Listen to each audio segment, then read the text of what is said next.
Very excellent, all of you. I believe right now we're not going to have a time for question, but and from Secretary Duncan, but we'd like him to come up and say a few words. But please, all of you, one more time, look at the students and the teachers. We talk about tech savvy, we talk about innovation, but what you just were demonstrated with is inspiration.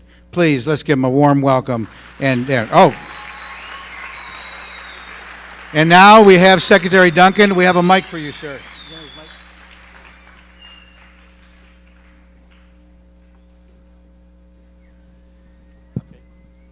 Good morning. Can we have another round of applause for our panel? They did an amazing job.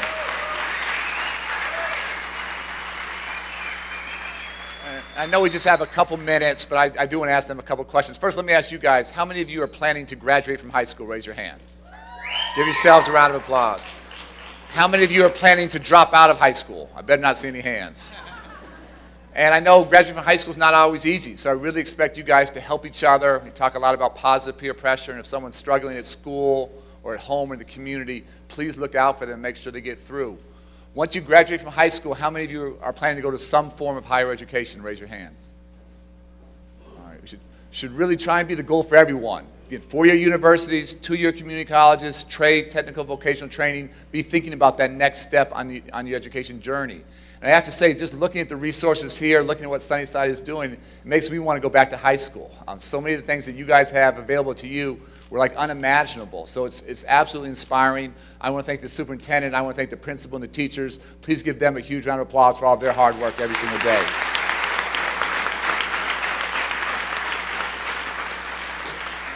So I thought, just rather than a long lecture, just to ask a couple questions, put you on the spot a little bit, and I'll just go right down the line. But Misa, the way you're teaching now is the opposite of stand and deliver.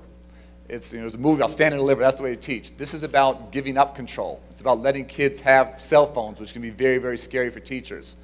Why is it working? Was that scary for you? And what do you think the impact is on your students' engagement in their own learning?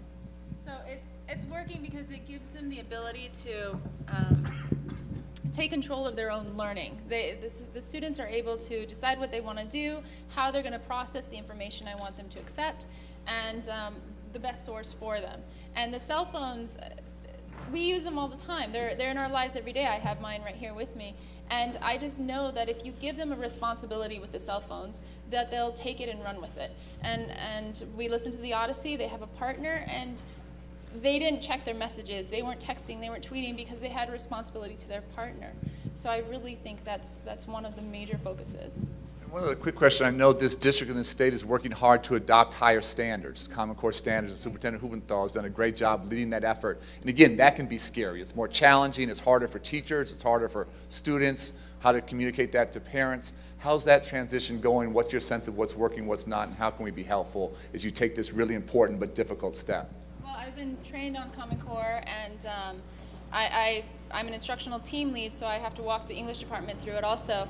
And I think it's going really well. We're grasping the ideas, the concepts. We're changing the whole structure of how we're teaching. But the ability to get online gives us the opportunity to open our resources up to the whole world. So changing our learning and changing our teaching is going to be really easy, I think, with the technology that we have accessible to us. And Desiree, I was just fascinated to hear, you basically said, and tell me if it's right or wrong, you basically said you took this class last year and basically decided that's going to be your career. That's what you want to do in life. So I want to check, is that true, and what's that like to actually, again, I think every educator wants to have an impact on students. For you to take a class and say, this is going to be my life's work, and it may or may not be, but that's a really profound thing. So walk me through your thinking there. Well, I never actually thought of what I wanted to do. Nothing really sparked my interest. And then I took this class, and just to be able to design and incorporate my ideas, and I could do whatever I want in that class. I could build whatever I want in that class. And just to be able to do that really made me realize, like, I could do this for the rest of my life. I can incorporate my ideas with the rest of my team. And I could use my designs. My designs will be out there to the world. And it really made me feel like it's something that I want to do. Thank you. And Steve, you've been teaching for 28 years. Hopefully you'll teach for another 28 years. Obviously, when you started, you didn't have this technology. Walk me through, and I know you said your program is sort of in its infancy of fledgling. Obviously, you've done an amazing, amazing job providing opportunity. But walk me through, what's your vision 5 years from now, 10 years from now? What do you want your classroom to look like, and what do you want your teaching to be like? What's going to change? I think we're in this period of rapid, rapid change. A couple years from now, what do you want your classroom to be like for your students? Well, if you actually want to see what our classroom looks like, you can come right down on the other 700 hall. What I would like my students to do and to work with is community. There are, because the University of Arizona is in Tucson, and there are so many other different groups that are associated with biotech here, I can see my students basically contracting with different companies to take care of small projects and learning the skills and the content as they do the project. It becomes, they begin to own the learning, and they make a contribution to a client. It becomes more important, it becomes more relevant. Learning for learning's sake is absolutely engaged with real world problems. Yeah, thank you. Then last one, Jeanette, you said something really profound. You guys are so far ahead of where I was in high school. You said technology changed your approach to learning. When I was in high school, I wasn't thinking about changing my approach to learning. I don't know if I had an approach. Walk me through how technology has changed your approach to learning and what that's meant to you personally. Well, to be honest, all throughout middle school, I've always had a really focused mindset in my education and what I want to pursue. And technology just really opened the doors to me. And instead of depending on my teachers to teach me just what the content is, I have the ability to go and look for more resources and do independent research. And I can look more for information on what I want for my career or what I need to be studying to be able to get there. And I just think that technology it's really revolutionized learning. So I'll just say a couple quick things before we have to close, but this has been just an amazingly informative and frankly inspiring morning for me to see. And I say all the time that technology has transformed everything else in our lives, how we interact socially, how we do business. It's led to democratic revolutions around the globe. And technology in most places of the United States has changed education like 2% on the margins. And here in Sunnyside, I get to go to hundreds and hundreds of schools and districts all over the country. I want you guys to understand what you're doing isn't just impacting the students here in this community, this state. It actually has national implications. And we're trying to move from print to digital as a nation. This district is well ahead of the curve there. Resources are always tight. As a country, we spend $7 to $9 billion each year, on textbooks. And you guys know the day you receive those textbooks, they're basically already outdated.